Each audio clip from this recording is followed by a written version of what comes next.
Check करो।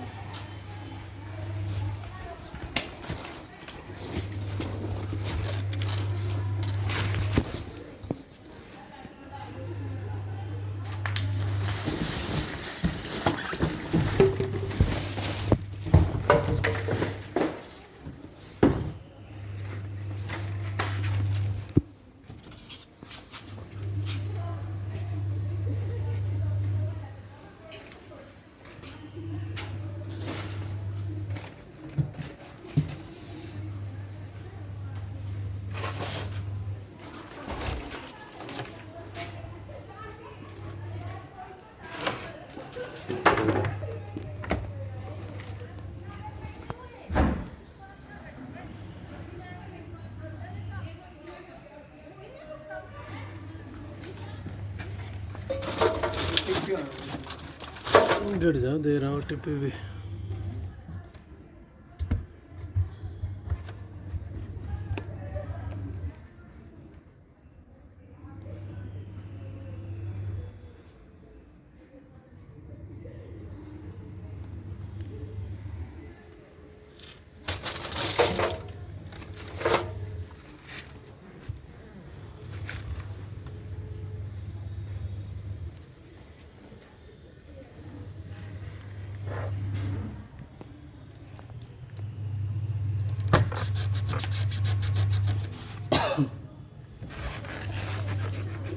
कोई दिक्कत नहीं है बाबू जी। इसमें ना आप सुनो 6 दिन यूज भी करके 7वें दिन रिटर्न भी डाल दोगे ना तो भी चली जाएगी वापस, उसकी कोई दिक्कत नहीं है इसमें।